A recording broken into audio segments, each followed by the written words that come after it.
You're going to hear an audio tape of Grandma Iole Banker, Grandma Iole Martinat, and I'm going to show you photos of the family. This is Grandma Iole here, one of our late night outings to the mall when it was really hot in the summertime. We'd go really late, around 11 at night or so, when it finally cooled off to be bearable, because we stayed in the car. I mean, I was kind of scared of going out in the middle of the day, because if the temperature was really hot that day, like 100 or even more, if we had car trouble, Grandma Iole wouldn't be able to be cool. I mean, she'd get hot really quickly, and if the ramp didn't come out, which was something that I always worried about, I wouldn't be able to get her out of the car for a while, and she'd just burn up in there. So, if it was super hot, I sometimes elected to do these late night outings, usually at the mall, because they had it really well lit. You can see how bright it looks there. And you're going to hear some audio tape of Grandma Iole now. This is my mom, Lonnie, Yolanda Roberta Banker Coates, at her house. There's the garage in the background, and the flowers, the roses she's so proud of that she doesn't take care of at all, doesn't fertilize, and I don't think she waters them too much or anything, but hopefully a little water comes over from the neighbors or something. Just turn this.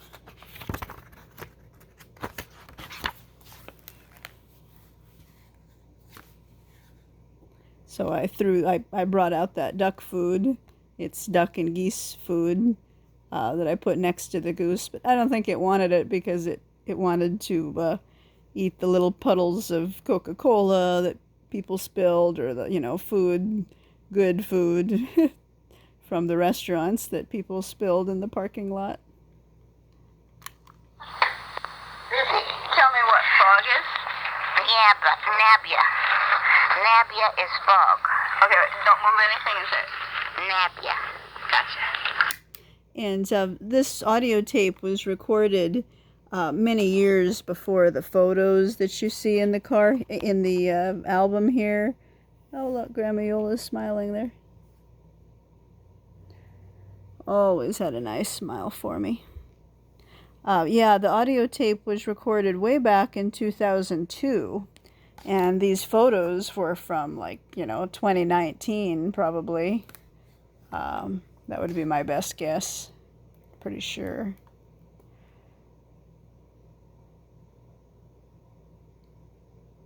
So yeah, Grandma Iole was quite a bit younger. We were still at UCLA for my last year there. I was done, graduated in 2003 from undergrad.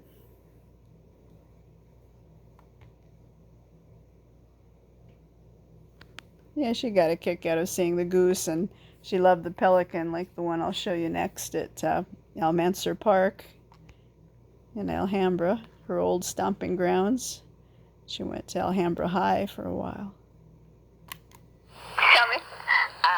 Annie and I were talking about her ideas that she wanted to use avocado leaves for napkins, and I was thinking that, telling her that my mom and dad, and myself included, when I went to Italy, because paper goods was very, very scarce when we went in 1951 or whenever it was, because it was shortly after the World War II.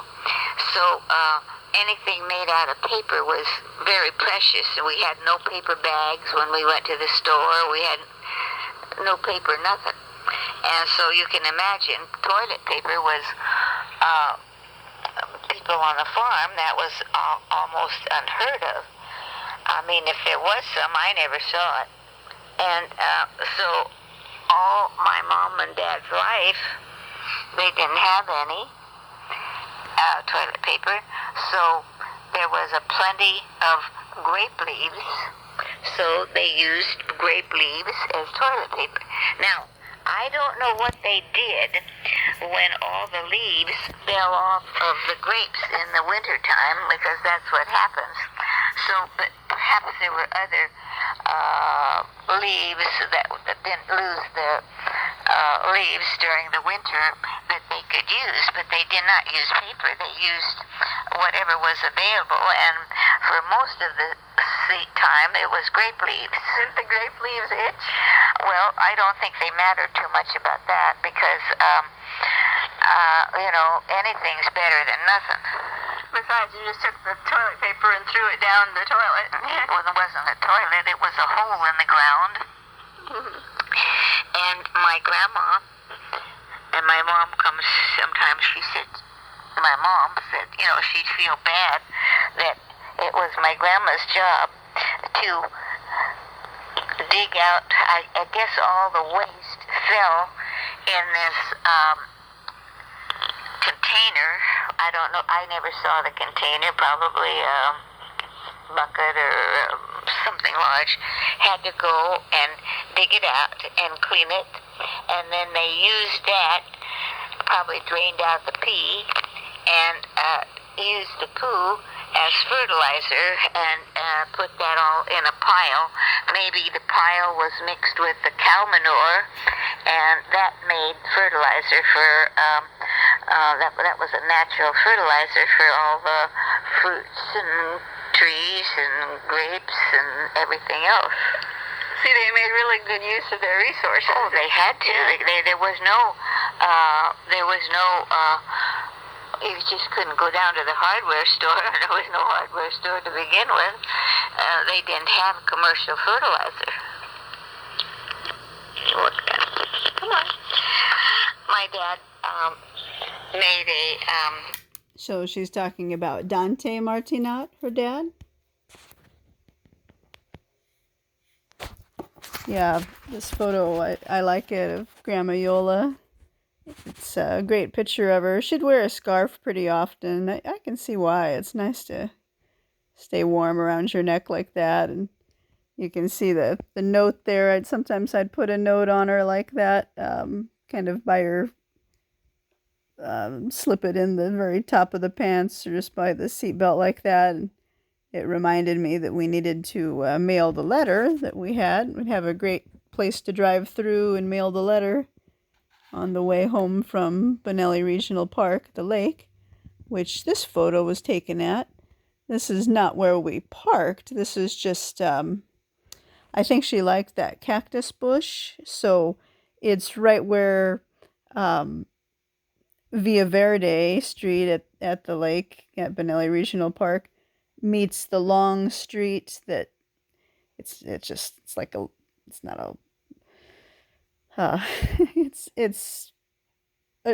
a long road that goes to the lake, but it's not that long. It's just straight to the lake. And Grandma would always say, "I see the lake, I see the lake," when she'd finally see the lake. But in this case, we were done at the lake probably, and it looks like we're leaving, just about to turn on right on Via Verde there. But yeah, I guess the cactus was blooming, and she liked that.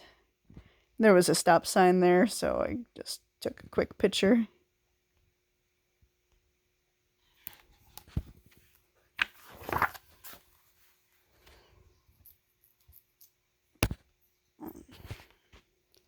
That's in our yard. The poppies. I'm glad she got to see the poppies. He came over every night. So we're talking about Dante Martinat now. Grandma Iole's dad came over every night. After dinner, and he and I would go out there, and it was a stake about, what do you say? Well, how high is that? About 4 feet high. 4 feet high, with a circle he made out of tin. Like a wire or something? A piece of tin, and he had some tin snippers that he cut around. And but I was thinking maybe we could use a big frisbee or something and or anyhow, he made it out of tin, a circle like that, and stuck it on the stake. And then we put it, maybe, let's see, our property is, what is it, Which one? 163? Uh-huh. How wide is that? I should remember, but I don't know, maybe 50 feet from one. He made two of them. So, one on each end of the lot, in the grass there, and then we would see who could make it go into the hoop.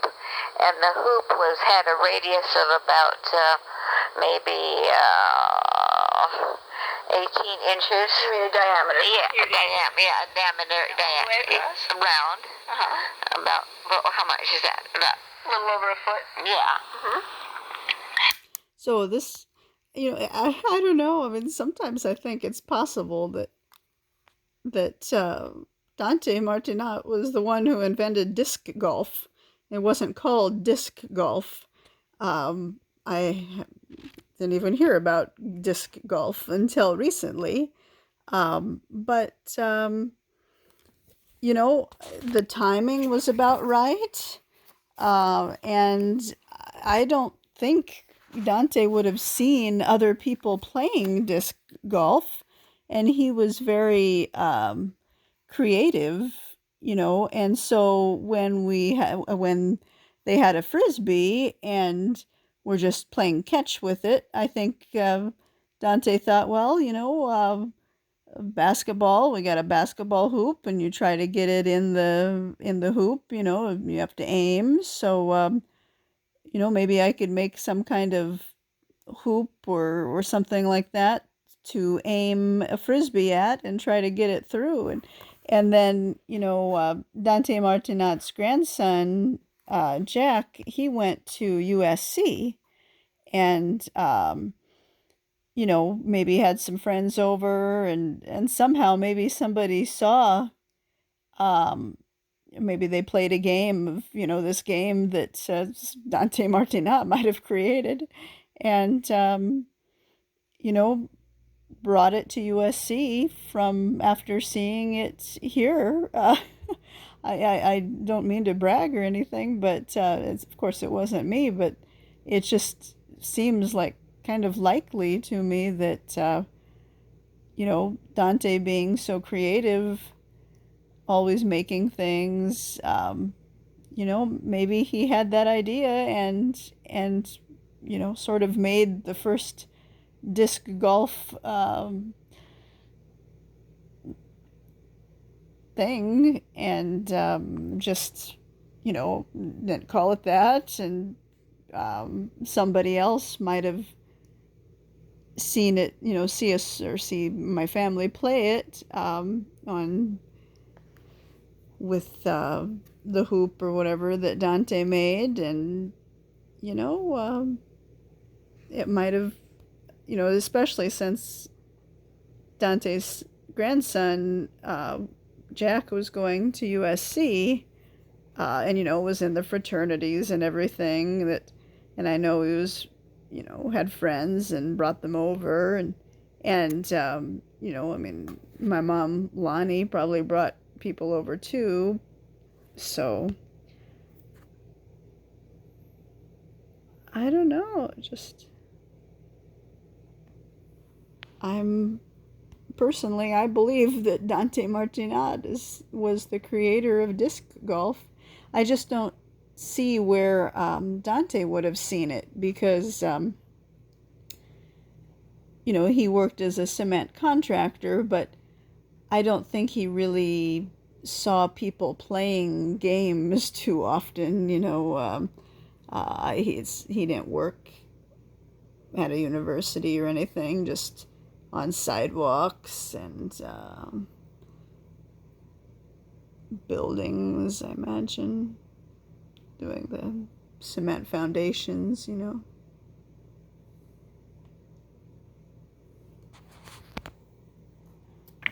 So, yeah, I'm not sure. In my mind, Dante Martinat was the creator of disc golf. There's our Palo Verde tree that Grandma Iole liked, that she saw at El Monte Airport, San Gabriel Valley Airport. So I tracked that tree down and ordered one. After a while, finally got one. It was much smaller when I first planted it. Grandma Iole liked that tree. Yellow was very cheerful to her. She liked that color. 12 to 8 inches, yes. And then... So that's the size of the hoop, the tin hoop thing that Dante made for the Frisbee to go through. Whoever got the Frisbee through the circle would get 1 point. And then we would walk to where the Frisbees were, and then pick up our Frisbees, and then we'd throw them back, and then maybe our game would last up to 21. Whoever got 20, we just made that up, And so he came over every night. Of course, that was very good for my waist, because I picked up the Frisbees for him so he wouldn't have to bend down. They would do this after dinner, it sounds like. So maybe in the summer, or just eat early.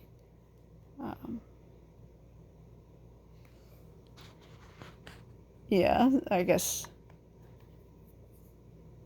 Grandma Iole knew it was good to get a little exercise like that. She liked to help her dad and do things with him. Here we have some plants all bunched together because that's where I would park Grandma Iole, see, right there in her wheelchair.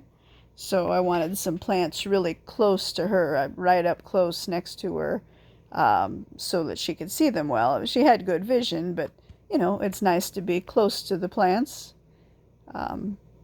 Actually, all of those are plants she liked. The Double Delight, rose, and those, they're like onion plants on the right there. And the Palo Verde tree, the long leaf variety, not the short leaf variety. And I think that's a crown of thorns that a neighbor, Cynthia, brought Grandma Iole as a gift. And we had a good time doing it, and it was good exercise for him after dinner. Instead of just sitting there watching the boob tube, we had a little bit, and instead of playing pool, which we did in the afternoon, every afternoon we played pool, and then right after dinner, here Daddy would come, and then we'd play that. Once in a while, Mom would play too, but mostly Daddy and I. And he designed that game? So sometimes Ida would also play pool with them, but mostly just Dante and Grandma Iole. This is the Arboretum, a concert I went to in the summer of 2019. And let's see, we got a bunch of junk. There we go.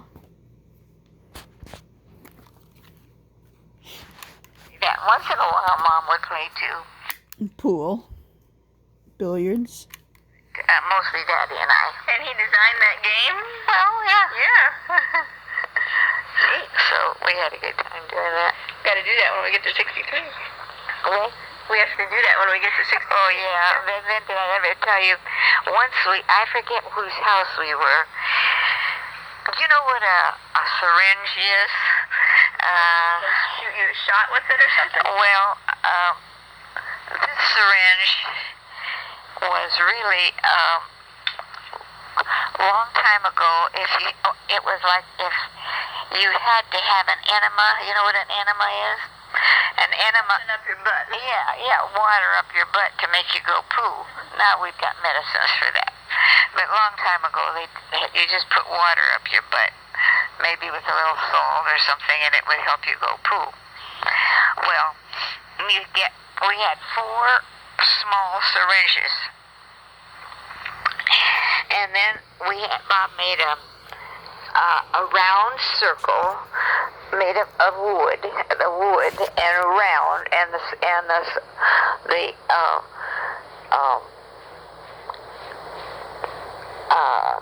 the wood was very shiny or very smooth. And then with a piece of it was around the big circle, and the circle was about 3 feet, about 3 feet. And then the ring and then there was a ring of tin all the way around it. So the ball, and what we used for a ball was a little cork, a very small little rounded cork. But it was completely round. Yeah, round, completely round. And then on each, Bob divided it into a fourth, and Divided what? the wood into fourths, and made a little indentation so that your ball could go into the hole. And so the idea was to keep your opponents from hit the ball in your little hole. And your idea was to do the same thing. It's just like soccer. You wanted to get the ball into his little hole.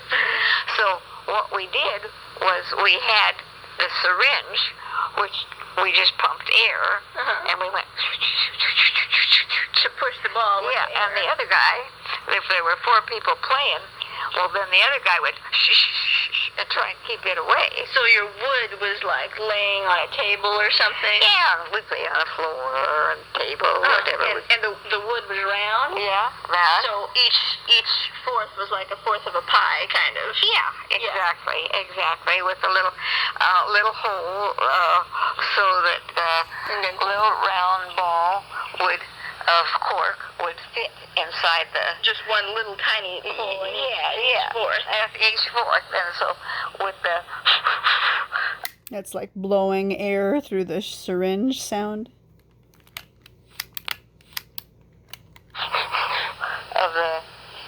I think we saw this at a real rich person's house that we went to visit one time, and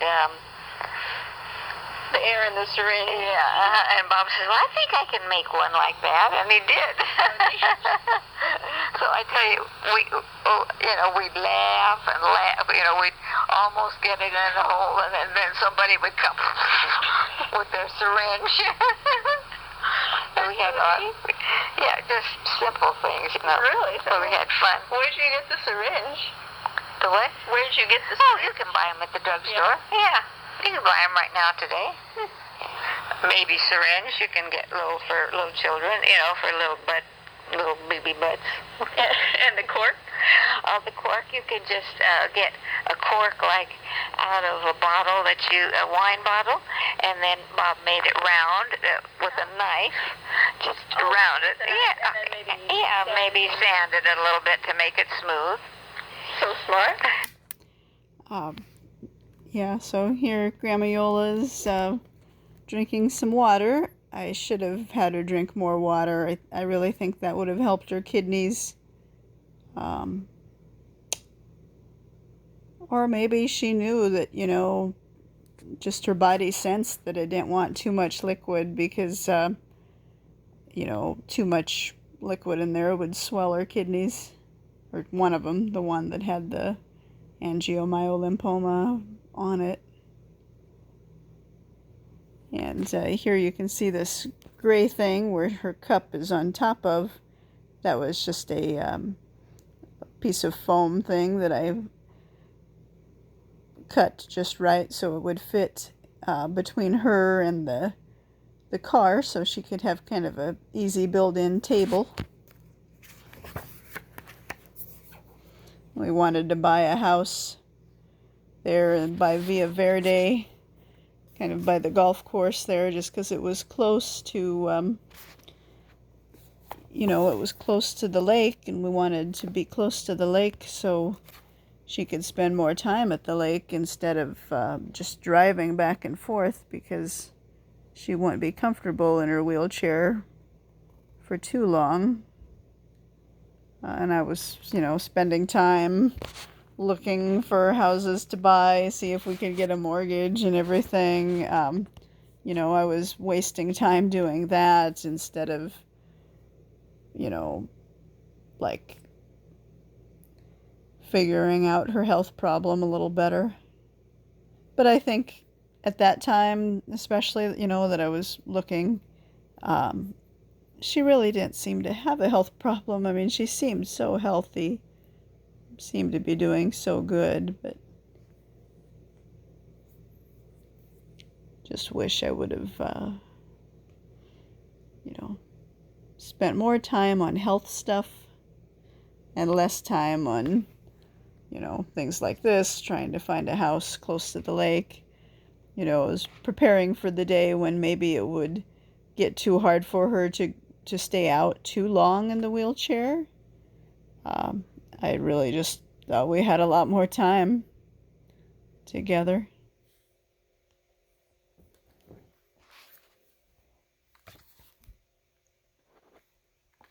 Even if the ball went out of the circle. Oh, well, then the game was over, and the other guys then had to start over again. Oh, okay.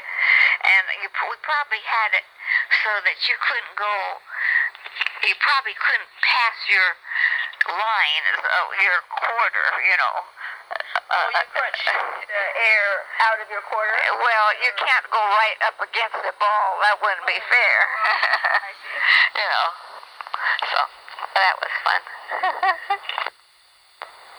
To the hardware store, and they have different sizes of these round circles out of wood. So we can get one of those already made. So then we have to figure out a little what to put around it so the ball won't jump out every minute. Oh, did you have that? Yeah. Oh, okay. So if the ball went out of the wood circle wood thing, it hit like a wall or something. Yeah. But sometimes people would get over anxious and it would pop out.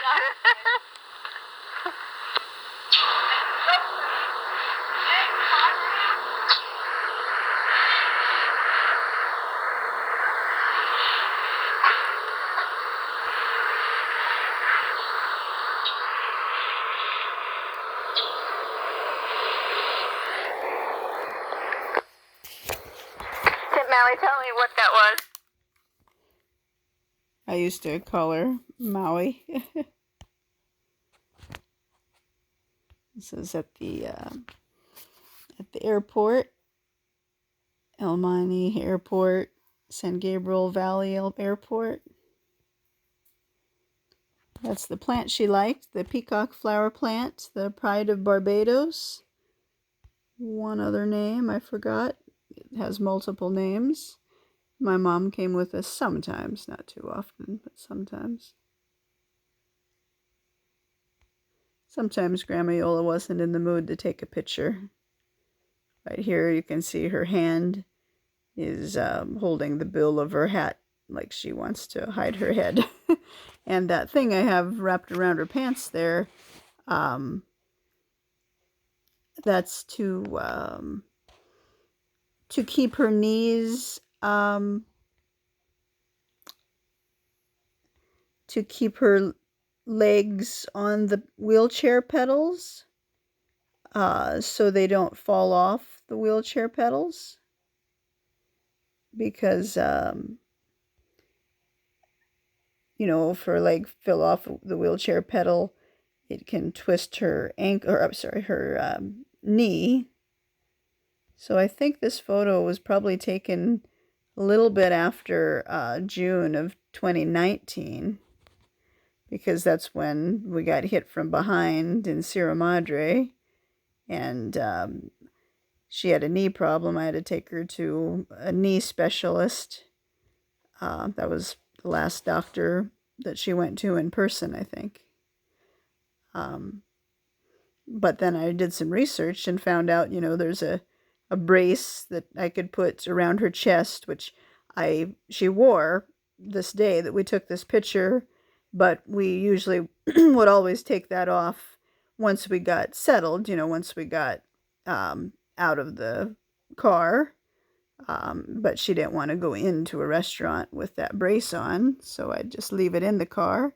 But for the knee thing, it was too complicated to take that off and put it back on, so we just left it.